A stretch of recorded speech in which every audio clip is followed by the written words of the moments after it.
ये आकाशवाणी है। अब आप कनक लता से समाचार सुनिए।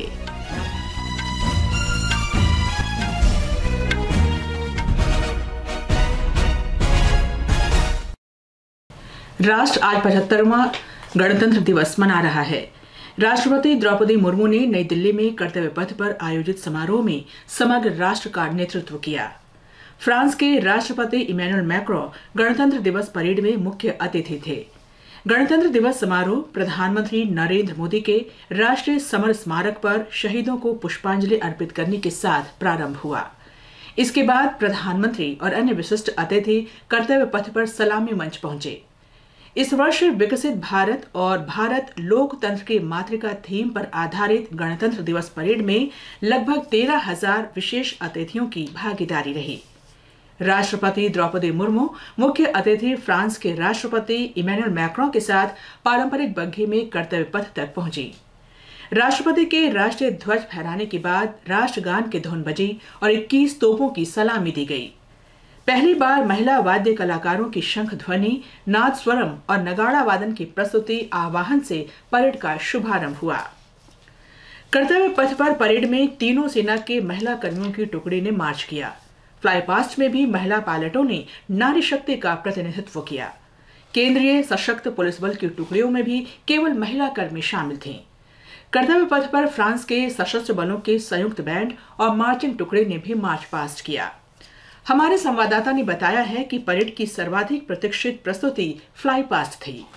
परेड में नारी शक्ति, देश की सैन्य शक्ति और समृद्ध सांस्कृतिक विरासत की झलक देखने को मिली। राज्यों और मंत्रालयों की झांकियों में देश की समृद्ध सांस्कृतिक विविधता, एकता और प्रगति को दर्शाया गया। उत्तर प्रदेश की झांकी का विषय अयोध्या विकसित भारत समृद्ध विरासत पर आधारित था, जिसमें रामलला के प्राण प्रतिष्ठा समारोह में बच्चों के स्वरूप और दिल्ली से मेरठ के बीच पहली बार चलने वाली high speed regional rapid transit system को दर्शाया गया। भारतीय अंतरिक्ष अनुसंधान संगठन की झांकी में चंद्रयान 3 को दर्शाया गया। भव्य समारोह में परेड का सबसे रोमांचक पल फ्लाई पास्ट था। इस खंड में 54 विमानों और हेलीकॉप्टरों ने दर्शकों को मंत्रमुग्ध कर दिया। लड़ाकू विमान तेजस, मिग और जगुआर ने तेजस, नेत्र, बजरंग, त्रिशूल, अमृत, प्रचंड और अर्जुन सहित विभिन्न संरचनाओं का प्रदर्शन किया। फ्लाई पास्ट का समापन वर्टिकल चार्ली के रूप में राफेल लड़ाकू विमान द्वारा किया गया। समारोह का समापन राष्ट्रगान और तिरंगे गुब्बारे छोड़े जाने के साथ हुआ। अनुपम मिश्र के साथ आनंद कुमार, आकाशवाणी समाचार, दिल्ली। देश भर के विभिन्न राज्यों, केंद्र शासित प्रदेशों और विदेशों में भी गणतंत्र दिवस समारोह उत्साह और उल्लास के साथ मनाया गया। उपराष्ट्रपति जगदीप धनखड़ और प्रधानमंत्री नरेंद्र मोदी ने गणतंत्र दिवस के अवसर पर देशवासियों को शुभकामनाएं दी हैं। कई देशों के नेताओं ने भी भारत को गणतंत्र दिवस पर शुभकामनाएं दी हैं। सरकार ने पद्म पुरस्कारों की घोषणा कर दी है।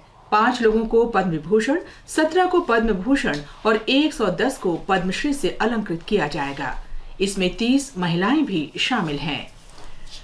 प्रधानमंत्री नरेंद्र मोदी ने पद्म पुरस्कारों से सम्मानित सभी व्यक्तियों को बधाई दी है। एक सोशल मीडिया पोस्ट में उन्होंने कहा कि भारत विभिन्न क्षेत्रों में उनके योगदान को महत्व देता है। राष्ट्रपति द्रौपदी मुर्मू ने कल सशस्त्र बलों के 80 कर्मियों को वीरता पुरस्कार प्रदान करने की घोषणा की। इनमें 6 कीर्ति चक्र, 16 शौर्य चक्र, 53 सेना पदक, 1 नौसेना वीरता पदक और 4 वायुसेना वीरता पदक शामिल हैं। 12 सैन्य कर्मियों को मरणोपरांत पुरस्कार दिए जाएंगे।